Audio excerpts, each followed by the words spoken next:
Hello, welcome back. My name is Dr. Christopher Gennari. In this episode, we do the Reformation. This is the Great Big History Podcast. Thank you for joining me. We're going to deal with the Reformation from 1517 to 1648. And the great question is, who controls knowledge? Now, I have an old podcast from more than a decade ago. The way I used to teach this was the traditional way of, it's about how do you get into heaven? And that's a question. But then I heard a series of lectures that I really liked on the Great Courses series on this period. And that professor was basically said, there's that, and that's a traditional way of talking about it, but there's a bigger question about who controls knowledge. And that's really what the Reformation is about, is who is going to control knowledge. And that's going to be a major question from the Reformation to science to the Enlightenment, which is really what the next series of lectures are going to be. So is it going to be the church who controls knowledge, or will it be the individual? That's the question. The church is the tradition. It's the traditional view. Since the fall of the Roman Empire, it's the church that said, we know what's right for you. And they were right. Why? Because they were the educated ones. They had the Bible, they had Aristotle, they had Plato, they had the great Christian fathers and thinkers, they had theology, which was as close to science in the Middle Ages as science got. I mean, it has Augustine and Thomas Aquinas. I mean, science doesn't have anybody like that. There is no St. Thomas Aquinas of science in the 1200s. There just isn't. So when the church said, we know, we understand, people said, of course you do. You're supposed to. The idea that the individual could control knowledge, that the individual could decide for themselves what the truth is, what's right and what's wrong, that's new. That's a revolution. The church was the traditional leader of knowledge. The individual is new. The church had the Bible, as we talked about, and the classical knowledge, Aristotle and Plato, the Greeks, the Romans. It had in its side, in its corner, all of the collected knowledge up to that point. What did the individual have? Nothing. No, they had themselves. They had nothing.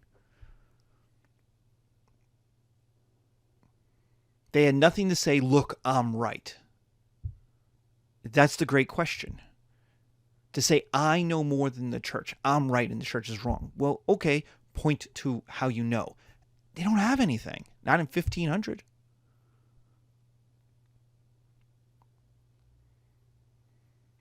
Because the church had all previous knowledge. The Bible and Greeks and Romans, the classical knowledge. The church also had the theocentric universe. The universe revolved around God. It was God's universe, and you were an actor on his stage. You had a will, yes, but you had the will the same way an actor has a will. He put you in the scene, and you figured out how best to play it. You know, the Crusaders went on crusade, yelling, "Duus Vult, God wills it." This is the will of God. It's what he wants. The Reformation, on the other hand, will have humanism. That, yeah, God is important. God made the universe, but he made it for us to do stuff in. Humanism, basically, at its core, says people are the most important actors in the universe. My thoughts matter. My actions matter. That humans decide for themselves how to act. And that is a huge break. It is a revolution in thought.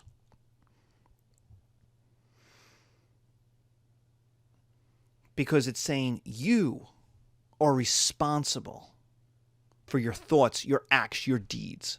You have power over your universe. You can control the universe. You can manipulate the universe.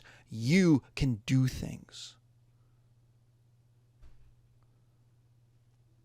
The stage is your stage, not God's. And we're going to talk about how profound that change is. So there are plenty of instances of people making an attempt at this radical change in knowledge before 1517. It's not like just one day 1517 happened and boom, the Reformation happened. There are plenty of instances of people, of individuals, of groups who are starting to try to change things earlier. They're just unsuccessful. It is Martin Luther in 1517 that is going to create the revolution. Now, Martin Luther doesn't set out to create a revolution. He's a monk. He's not a happy monk, but he's a monk. In fact, the Catholic Church and the Jesuits later on will use his kind of not really happy being a monk and how he became a monk kind of origin story against him. So we might as well talk about it because it's an interesting story. Basically, the story goes that, as I understand it,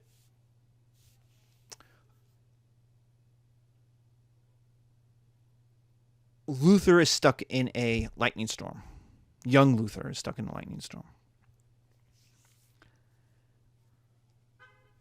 And he's scared. And if you've ever been caught in a lightning storm, man, with lightning and thunder right above your head, man, you have every right to be scared. You're out in the open. You're going to hide under a tree, but hiding under a tree means you might get hit by lightning. Like, you have every right to be scared. And as the story goes, and this is a story, but as the story goes, he prays and goes, "Dear God, if you get me out of this, I promise I will be a monk. I will dedicate my life to you." And he gets out of it. And so he becomes a monk. And so part of the idea is he never really wanted to be a monk. His heart was never in this. Now, you have to understand, in 1517, being a monk is a good job. Today, it's all right. It's not bad. You get an education. You may do some teaching. Maybe do some missionary work. But in 1517, it puts you it was like a doctor today. It was a highly respected. You show up anywhere in any town in the monk garment, being an educated, learned person, you are taken seriously by lots of people. So it was a good job to have, which means it's a hard job to get. Lots of people want it. Now, what the Catholic Church will later say is, when Luther starts his revolution, one of the first things he'll do is say priests and nuns should be able to get married. And he will marry a nun. He'll marry an ex-nun, I should say, but he'll marry an ex-nun. Why does that matter? Because the Catholic Church, the Jesuits, later the Jesuits, will look at this and go, really? So let me understand this story right. He's in a lightning storm where he says, please, God, get me out of this situation. And I promise I'll never do it again. Why? Doesn't make any sense.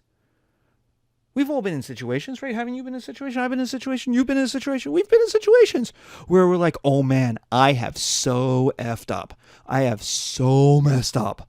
Oh boy.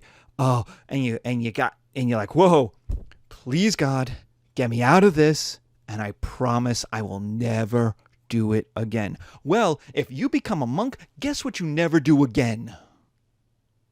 Exactly. Uh-huh. And the first thing he does when he gets rid of the church, when he starts his own church, is priests and nuns can get married? Come on, you're not serious. This is not serious. This is a guy who probably nearly got someone preggers, got out of it, became a monk because he made a deal with God, was celibate for a while, hated being celibate, and now is revolting against the church just so he could get some nookie. You have to be kidding us. This is not serious. And that's some of the Catholic Church, especially Jesuit, reaction to Martin Luther. He's not a serious theologian. He's not a serious monk. This is not a serious revolutionary. This is a guy who doesn't really have problems. This is a guy who has desires and is leading everybody to hell for them. He can't handle the deal he made, so he's trying to get out of it. That's a coward, not a revolutionary, not a leader. Now, that attitude is going to mean the church is going to mess up in handling the Reformation. It had all the advantages when the Reformation starts, and it's going to throw a lot of them away. And part of them is going to be based on this prejudice, that people are idiots and that Luther isn't serious. And turns out Luther is an incredibly smart man who's got a lot going on. If you read, you could read a lot of what Luther wrote or thought. By the end of his life, there's what's called the tabletop, I think it's called the tabletop books, where basically he was so impressive to people that young men would follow him around writing down everything he said. This happens to the Buddha as well, where they just write everything down. The hadith in Islamic tradition is kind of the same thing, though it's unclear whether or not the hadith as we have it actually comes right from Martin Luther, Muhammad. But the idea is these guys are so impressive. We're gonna write everything they say is gold. And the Catholic Church is sitting there going, "You have to be freaking kidding me. You really do, really." And so what Martin Luther does when he starts his revolution is he doesn't want to rebel against the church. He doesn't want to change the church. He wants to reform the church. And in 1517, the church needs some reforms. Look, I'm Catholic. And the church needed reforms in 1500. And there's his 95 Theses. And some of them are important. Like, we don't want Italian priests in our German churches. Why? Because they speak Italian. No one can understand them. And the Catholic Church will say, well, yeah, but the gospel's in Latin, so who cares? And they're like, you don't understand. They do the homily, they do it in Italian. No one knows what the hell they're talking about. And you go, well, that's silly. And I go, no, it's not. Because people still feel that way. The Catholic Church today does not have enough priests. It just doesn't. I have a cousin who's a priest. God bless him. He does great work. There's not enough of them. When he graduated from seminary, when I graduated with my PhD, there was 20-something people in my college alone. When he graduated from seminary, there were 8. There's too many PhDs probably, but there's not enough priests for the Catholic Church. There's not enough American priests for the American Church. And so what happens? Well, the Catholic Church brings in people from Central America, from South America, from Africa, from India. And there are plenty of people, plenty of especially old people, who walk out going, he's a nice guy. And they literally will say this, he's a nice guy. Can't understand what he's saying. He's a nice priest. And then there's the but he's not white. He's not one of us. There is the feeling that the American church should have Americans as their priests. And why do we have a dude from Cameroon as our priest? Well, Martin Luther had the same problem. Now, there's no African church, there's no Indian church, but there's the Italian church. And if you ever go to Italy, go to Rome, and you will think, like, In America, there is a shortage of priests. You go to Rome, there's no shortage of priests. There's lots of priests. I hadn't seen young nuns, to be honest with you, in America for a very long time. I went to Italy, traveled around Italy, plenty of young nuns. So you can imagine while these guys are sitting in the Vatican going, there's plenty of priests. Look, they're everywhere. You kick a football and you're going to hit one in the face. I mean, there's priests everywhere. Like, not in rural Ohio, there ain't. So he has problems. He has problems with corruption. He has problems with the basic ways the church works. Hey, the Bible is still in Latin. Now, we'll talk about that in soon. But the Bible is still in Latin, which means ordinary people can't read it. Now, the church is fine with that.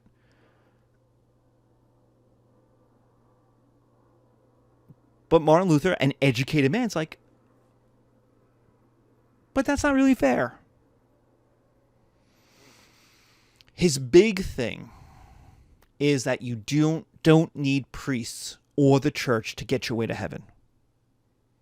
The argument is very simple. Jesus gave us his words. Follow the words, and you'll get to heaven. That the church is a structure between us and Jesus. The church erected itself. Now, the church understands this because the critique of the church, of priests, of nuns, of this whole institution, is that nowhere in the Bible, nowhere in the New Testament does Jesus say, let's make a church. Like, he's an itinerant preacher. He walks around from place to place to place, preaching. There's no institutions. There's no tabernacles. There's no stained glass windows. There's the word. And the idea is, and the critique is, and this critique goes all the way back to the founding of Christianity. It is not new. It is not Martin Luther thought it up. It is a critique that goes all the way back. Is, wait a minute. Hold on a second. Jesus never said do any of this. So why are we doing it? And the Catholic Church's response is the St. Peter response. Is the quote, there's one quote in which he says, Peter, on this rock I will build my church. Ha-ha! And so the Catholic Church says, see, it's right there. He says, Peter, rock, church. And so the Catholic Church says, he meant literal churches, the literal church, priests, everything that's come afterward. Critiques of that will say, no. It's a church of the mind. It's a church of the following. It's that Peter will be the successor. Yes, the Peter will be the successor to Jesus. I understand that, but he's there to help us get to heaven. We don't need all of this structure.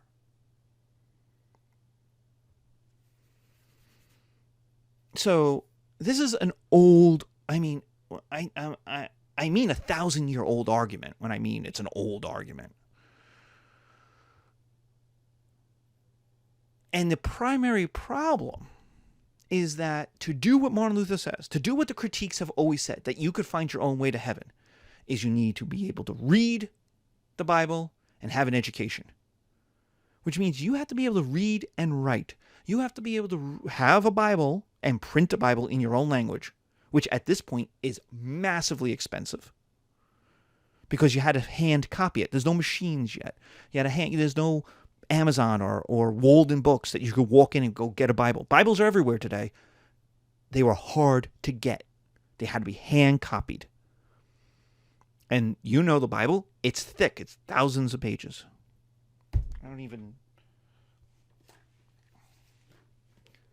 My Catholic Bible comes in at roughly 1,500 pages, give or take. My students complain to me about typing 5 pages for their papers. Imagine now handwriting 1,500 pages. And you can understand why this is expensive and hard to do, hard to get. So to do this, though, you need an education. You need to be able to read and write. So basically, you need to be an elite to find your own way into heaven. And the church is like, that's the problem. We're here to help everybody get to heaven. And here's the other thing. And this is important, and this is still important. Today, it's important.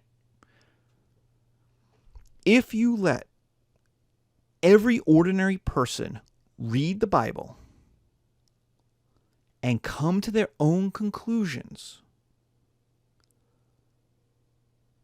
they are going to come up with some messed up ideas. 1, they don't know theology. 2, they don't know the history of the Bible, much less the church. 3, they don't know any ancient philosophy. 4, they're going to center on the parts that reinforce what they already believe.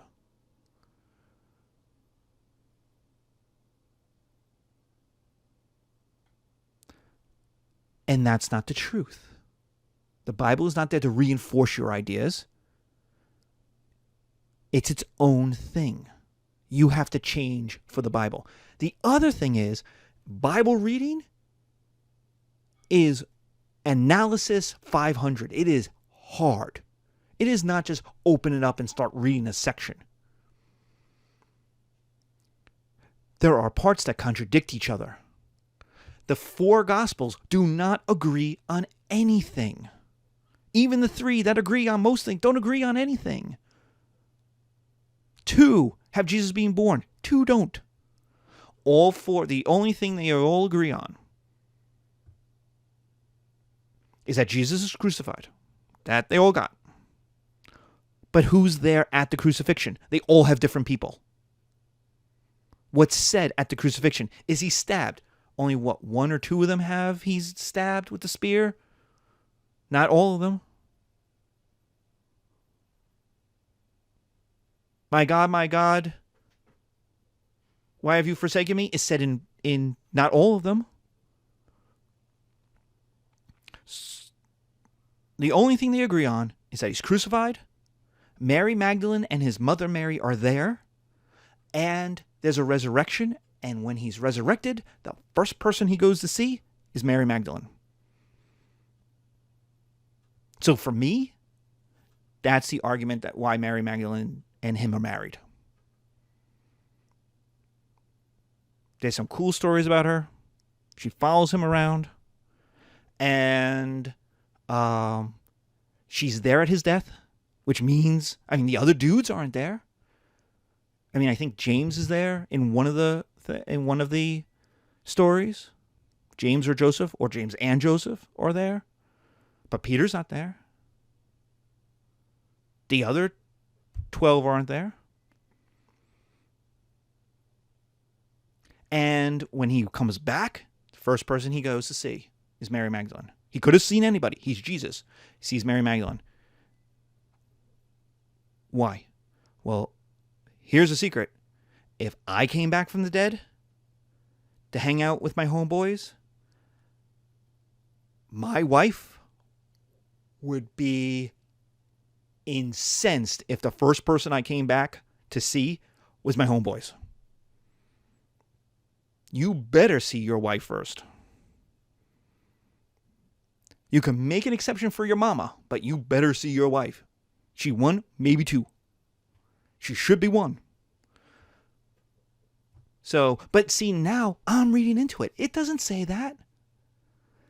I'm taking my knowledge of ancient civilizations, I'm taking my knowledge, and I'm reading into it. It's not there. And so the Catholic Church would look at me and go, yeah, you're messing this up. Yeah, what you say could be construed from the evidence. That's true. But you're inserting your own ideas. And I would say, yes, I am. Because I understand, as an educated person, the difference between the text, the subtext, and my own ideas. But I'm an educated person with a PhD and all kinds of stuff going on. And so most people aren't like that. And so they read the word and go, it says hate gay people. How hard is that? It says hate gay people. And then it's like, well, yeah, but hold on a second. Because there's other sections where it's like, treat other people how you want to be treated. So if you don't want to be stoned, don't stone people. It's complicated.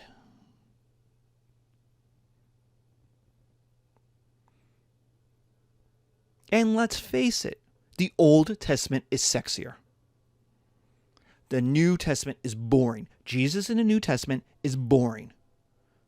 God in the Old Testament, destroying Sodom, destroying Gomorrah, wiping out Philistines, bringing the Ark of the Covenant across Egypt. I mean, this is some badass stuff. He's committing genocide. He's killing 100,000 in the desert. He's wiping out Assyrian kings. You mess with the God of Egypt, you get burned, man. No matter who you are, even the Jews get burned. The Assyrians get burned, you get burned. And so if you want to scare the hell out of people, if you believe in power rather than love, you like the Old Testament. The problem is as a Christian, you're not supposed to really deal with the Old Testament. The Old Testament's the Jewish books. It's completely different. It's not for Christians. For Christians, you got Jesus is the way, the truth, the light. The only way to the Father is through me. And he basically wipes out the Old Testament. He says, I am the new law. I'm it. So if you're a Christian, you're supposed to follow Jesus. The Old Testament got brought in by Origen and the original church fathers in the 300s when they were putting this stuff together, basically because there's a bunch of stuff in the Old Testament that says there's going to be a dude who comes along who's awesome. Listen to him. And it allows the Christians, the early Christians, say, see, that's Jesus. It says it right there. Super cool dude coming along. Listen to him. That's Jesus.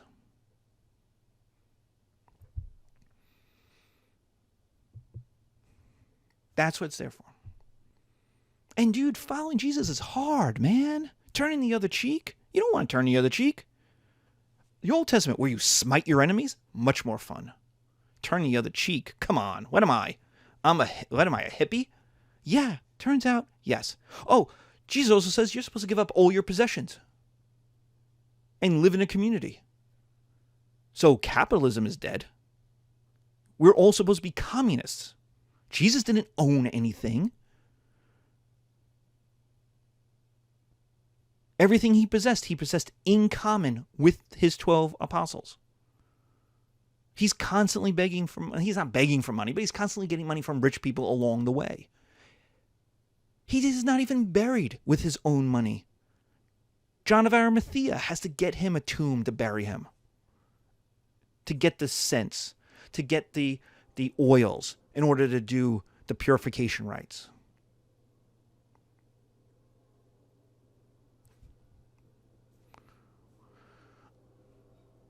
The point is that all of this is hard, and someone who says the Bible is literal has completely missed what the Bible is. The Bible is a bunch of books and stories that have been put together over a long period of time and changed. They are not the same.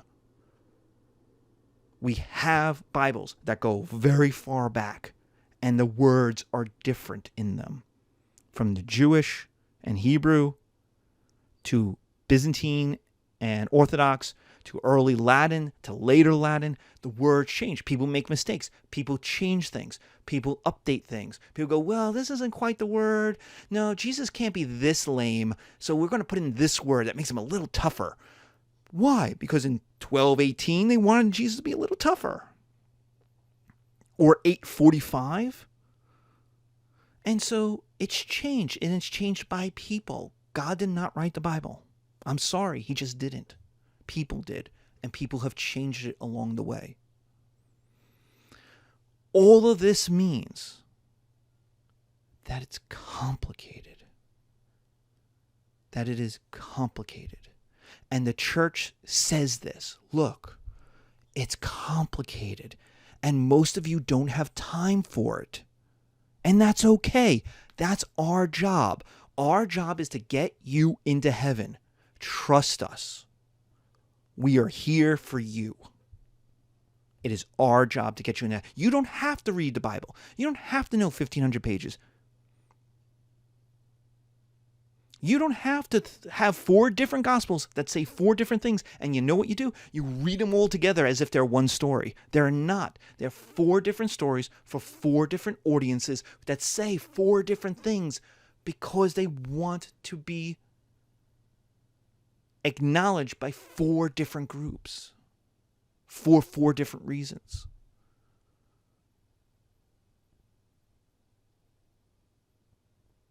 Read the letters. Same thing. Letters are all over the place.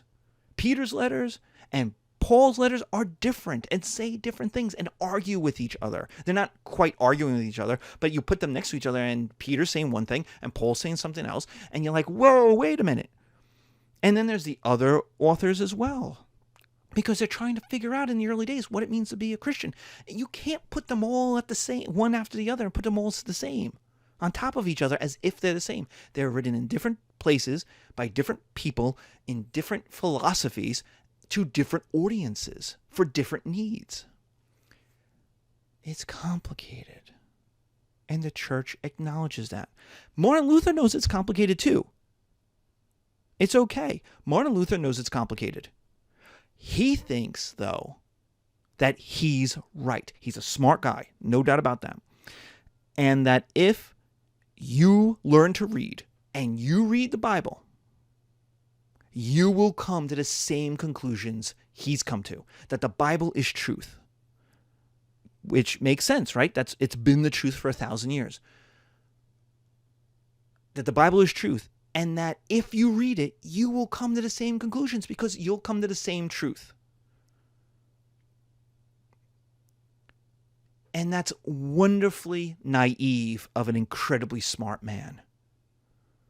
If ever you have gotten onto the comments section of anything, Facebook, Twitter, anything, you know that someone posts something, people will come. If there are 10 comments, there are 10 different ways of seeing the same damn thing.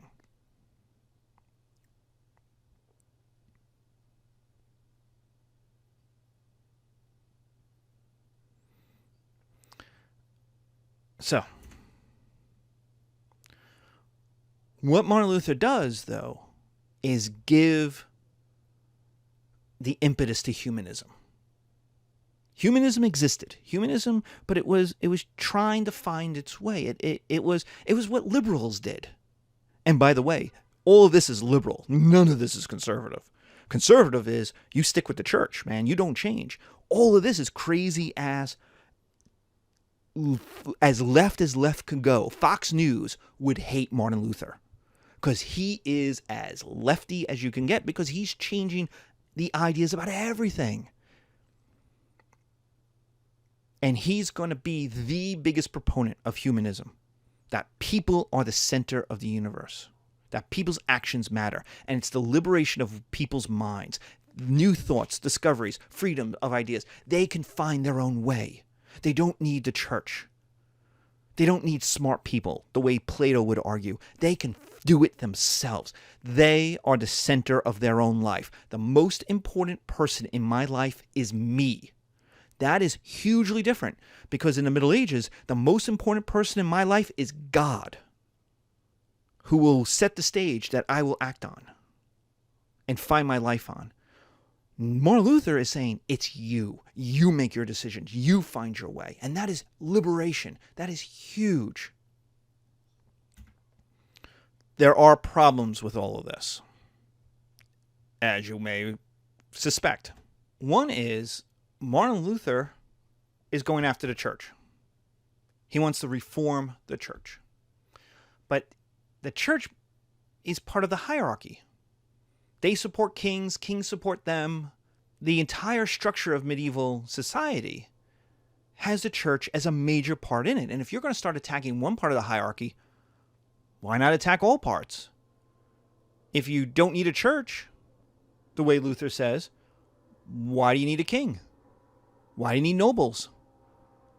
And what this causes is instability, because people start to, once you liberate people's minds to think whatever they want, they think all kinds of things. And what you end up with is wars of religion. For 100 years, there are going to be wars between Catholics and Protestants, between peasants and their nobles, between, in Germany especially, between the nobility and the kings, or wannabe kings. There is massive amounts of wars for the next 100 years, and some 30 million plus people are going to die. The next 100 years are, the Reformation goes, and once it goes political, it also goes military as, hey, I should have independence from the church. I should also have independence from my king. The same argument worked.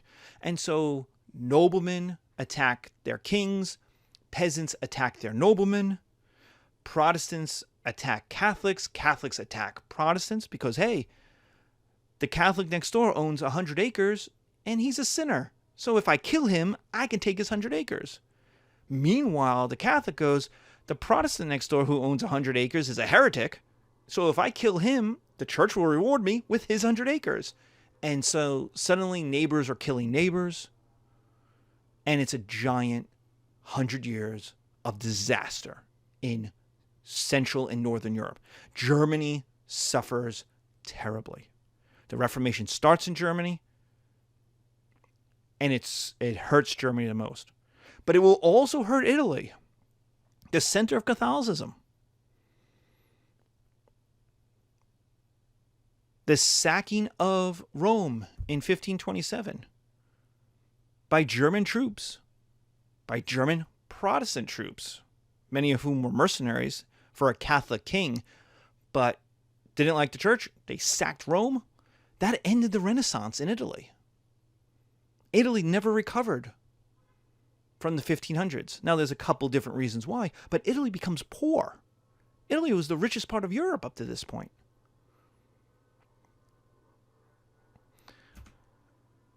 The second thing is, people are stupid, and they make stupid choices. And you'll go, hey, wait a minute, but you drive on highways watching people make stupid choices. People are idiots. And that's not me saying that. That's Plato.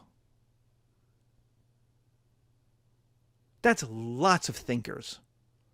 That's George Carlin. Here I have two. If you're on the audio, there are two quotes at the bottom of the page. One is from George Carlin. One is from Winston Churchill. George Carlin says, think about how stupid the average person is, and then realize that half of them are stupider than that. Because average is the middle. Half of people are below average. You watch them drive.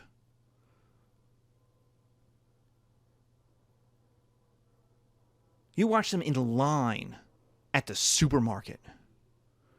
They make terrible decisions. Winston Churchill, the best argument against democracy is a 5-minute conversation with the average voter. Exactly what Plato thought. As long as there has been democracy, there have been complaints that people are stupid and can't handle it.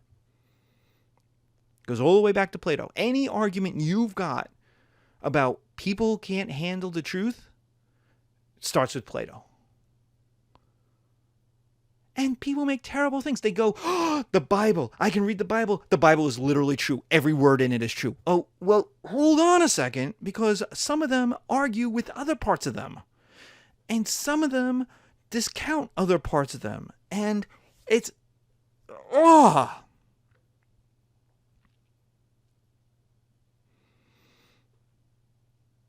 And now you're liberating people to think whatever they want. 60 million people voted for Donald Trump. 65 million people, give or take, or 65 million people and 68 million, but 60 million people voted for Donald Trump. 65, give or take, 63 voted for Hillary Clinton. The 63 that voted for Hillary Clinton think the 60 million people, 1/3 of the country, or 1/5 of the country, 1/3 of the voters, no, 48% of the voters, right? Think they're idiots, total idiots. Meanwhile, the 60 million who voted for Donald Trump think the 63 to 5 million people who voted for Hillary Clinton, that they're complete idiots.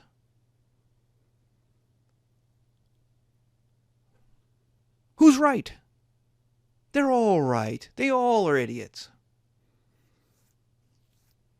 And that's the complaint against democracy. That's the complaint against saying you can handle it. Go off. Do your things. Just you figure it out. That people make terrible life choices. 3, the church and the kings aren't going to take this. They're not going to watch their authority, their wealth, their institutional privilege just go poof. And so the church and the king strike back, and you get the Inquisition. You get heresy.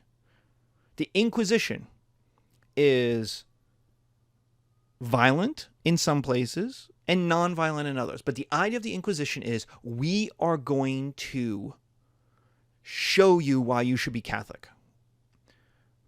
One is we are going to attack Protestants as terrorists. They are against the king. They preach revolution. They're not loyal. They're not loyal to God. They're not loyal to the church. They're not loyal to the king. So we're going to treat them like terrorists. Everything that is said about Muslim jihadists in America was said about Protestants in the Inquisition. They're not loyal. They're violent. You can't trust them. They're out there lurking. The second thing is heresy, and it goes with Inquisition. Why? Because what heresy does is make thought a crime. For the first time, really, thought becomes a crime. This is an action. You were guilty if you followed Martin Luther. If you thought Martin Luther was right. You didn't have to be a revolutionary. You didn't have to attack the king. You didn't have to attack the church. If you just read Martin Luther and went, yeah, I like that. Your thoughts made you guilty of being a traitor to the state, to the king, to the church. Heresy was about beliefs, that your beliefs were wrong and thus you were disloyal. And that's new. That had never happened before. Part of it is kings could care less. Like, they don't care what you think. We don't have the money to make an army, to make the SS, to investigate, and the Gestapo to find you and ask you what you think. We don't care. Don't revolt. It goes back to the Romans. The Romans could care less what you thought. Don't revolt. You revolt, bad things happen. But up until that point, right up to the point you revolt, do whatever the hell you want. Don't care. It's your actions that get you in trouble. Now, it's going to be thoughts can get you in trouble. So we got the 1-2 punch, right? The right jab of the Inquisition. Bam, right in the face. And I have been to churches in Spain and in Portugal that have been built on the bones of people from the Inquisition. Tens of thousands of people will be tried and executed. And the ways they do this is basically by the same way we deal with counterterrorism, the same way we deal with terrorists. Someone turns them in for whatever reason, maybe a cash payment. Who knows? And in fact, a lot of them are how people ended up in, a lot of the people who ended up in Guantanamo Bay ended up in Guantanamo Bay. We came into town in Afghanistan offering some cash payment if you helped us find Al-Qaeda. And so some guy walks up and he goes, hey, I know Mahmoud over there. Now, what they didn't tell our guys was that Mahmoud owned 30 acres that this guy had been trying to buy for 20 years. Well, they go over, they arrest Mahmoud, they ship him off to Guantanamo Bay, and now guess what happens to those 30 acres? Can be bought at a cheap price. So a lot of the counterterrorism, especially in the early days, had a lot of informants that had beefs, private beefs, with the people they were informing on.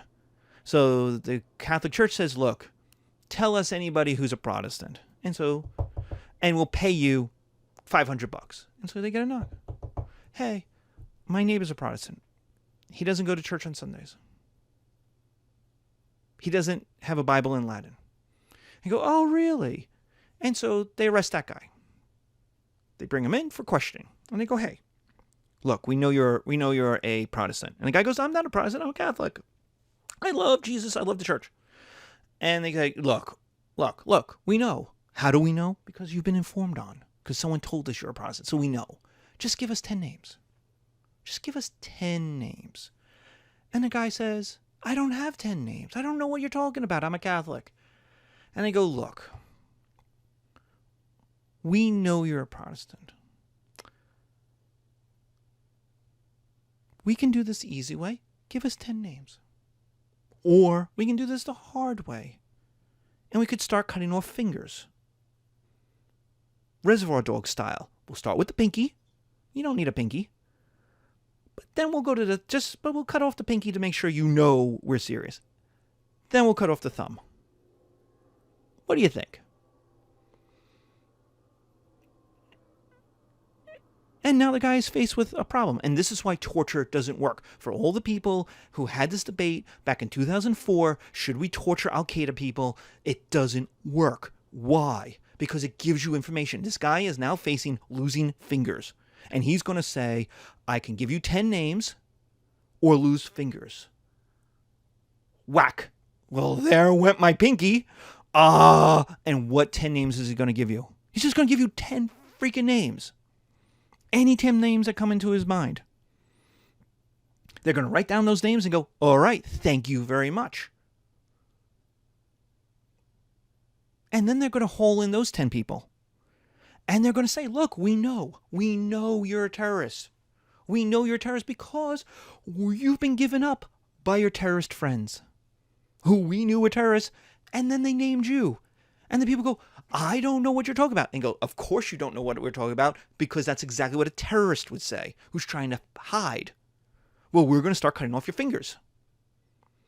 Just give us 10 names. And so one person became 10 people. 10 people will become 100 people. 100 people will become 1,000 people. And you go from one dude who had a beef with his neighbor to a full-blown conspiracy that wants to commit revolution against church and country. This is why torture doesn't work. And anyone who tells you we should torture people doesn't know what they're talking about. Because yes, you will get information. You will get a lot of information. You have no idea if it's true. And you don't have the means to fact check. So the best one is this. Well, there's a terrorist who knows there's a nuclear device in New York. What, you wouldn't torture him? This is like the show 24 from 15 years ago. What, you wouldn't torture a terrorist in order to find out the information of where the bomb is in order to save New York, 10 million people? And the answer is, sure, torture him. Where's the bomb? Lexington and 2nd. Great. And then you go there. You don't know if it's right. So you go there and it's not there. You've just wasted time. What are you going to do now? Torture him some more? Hey, let's torture him some more. It's 36 and Broadway. Underneath a bench. Okay. Guys, go to 36 and Broadway. So now they have to go cross town, get an Uber, and what if it's not there? Your whole plan for, well, there's 2 minutes. Will you torture him or not? You have no way of fact checking. And if the terrorists want to blow up New York and you've only got 2 minutes, he can send you on wild goose chases because you can't know what's true and what's not. And what torture does is end up confirming what you thought. The Inquisition tells us all of this. The Inquisition proves all of this. If you think someone's a Protestant, they're a Protestant, and you will find all of the information you need to prove it. Cops do this too. There's a great scene in The Usual Suspects. If a person's murdered and you think the brother did it, you'll figure out that the brother did it. You'll find enough information, the brother did it.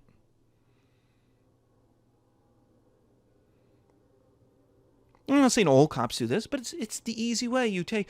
I mean, if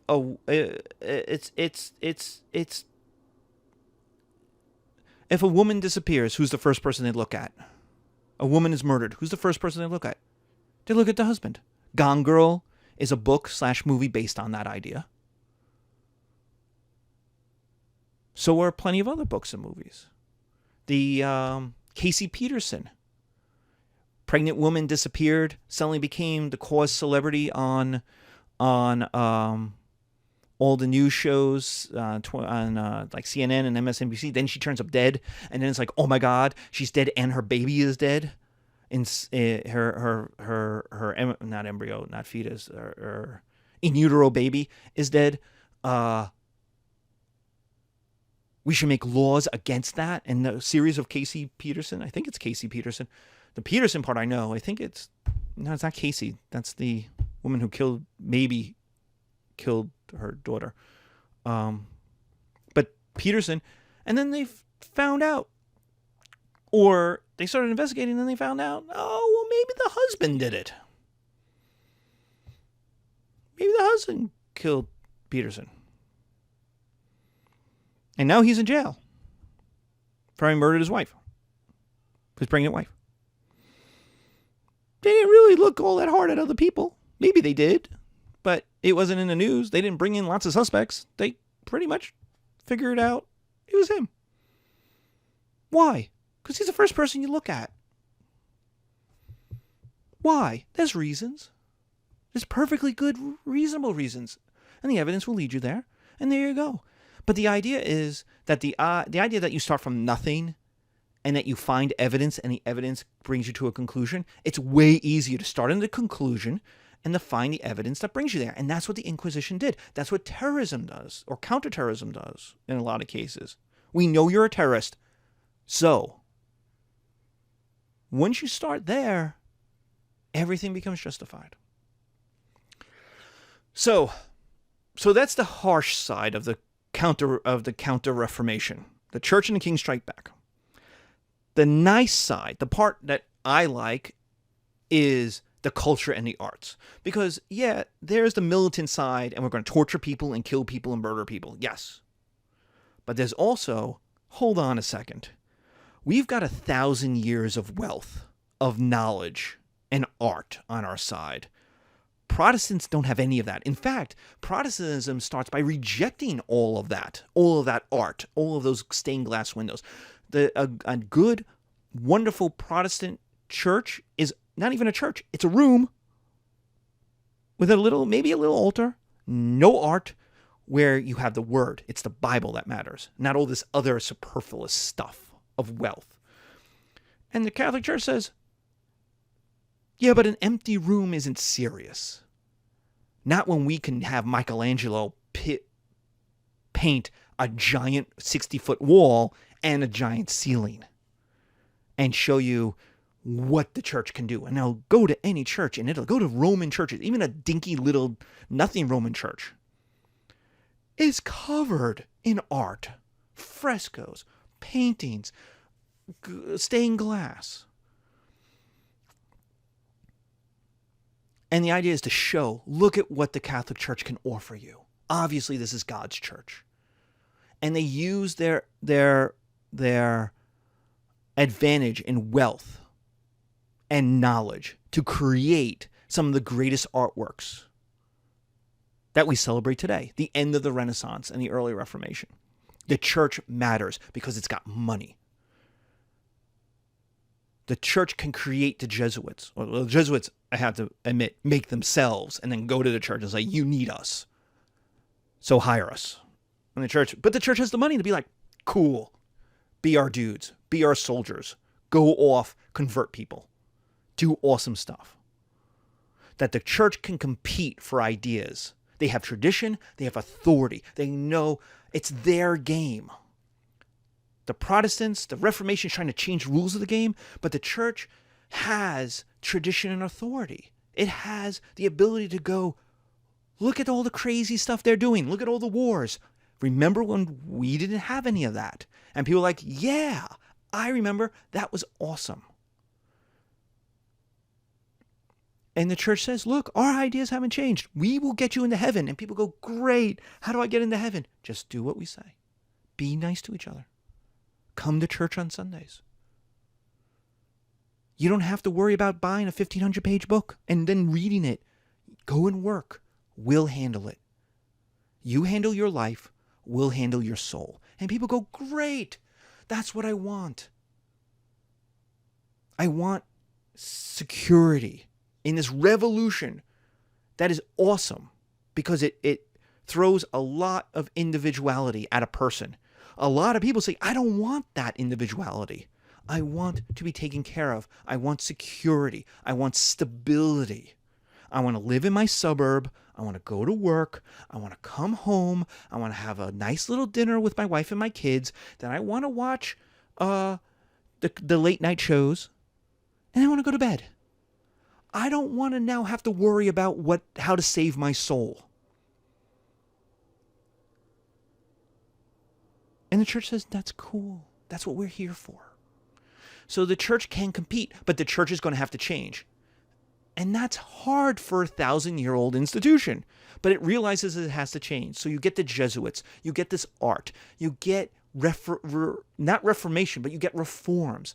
The weird thing about the Reformation is it works. It gets the reforms in the church. Not all of them. Not everything in the 95 Theses. But some of the big ones. The church does change. Now that's huge because for 1,000 years the church said, we don't have to change. We're right. I don't have to compete. I don't have to change. And now the church changes. I go to a Catholic church today. When I was a kid, the Catholic church had an organ and a nice woman who sang. I go to a Catholic church today and there's guitars and bass. And you're like, where did this come from? And that changed in the 90s. And I'm like, whoa, it blew my hair back. It blew my mind. Because when I went to Protestant churches, they had all the cool music. And when I went to African American churches, it was even bigger. And you had a whole chorus and the whole thing. And it was awesome. And you can understand why you would like that. And it's great. The Catholic church was boring. It had its hymns. You'd stay there for 45 minutes. You do the Eucharist. You shake people's hands. You do a little blessing. And you're out. And it's fine. And all of a sudden now it's got electric guitars going. And you're like, whoa. And the Catholic Church is saying, we can compete. People like electric guitars in church. We can do that. Okay. And that means the church can change. Which is weird because the church is built on the idea that we know right from wrong. We don't have to compete with you. We don't have to sell the church. We're right. You come to us. For 1,000 years, the church didn't change. Now it has to start to change. And sometimes it does things very slowly. And then sometimes it does things very quickly. So our next thing we're going to talk about is science. How the Reformation impacts science. And how science is going to compete with the church, or not so much with the church, but with the church's claim of authority over knowledge. The Reformation starts with the idea that people can find their own knowledge. But the problem is where? The Bible? Okay, but that's competition. And that's not all of life. That's one part of life, an important part of life, but not. People have plenty of questions about other stuff. It is science that's going to come in and say, we are going to figure out how to think about the world as individuals in a humanist way without having to rely on the church. And that's what we'll do next time. Thank you.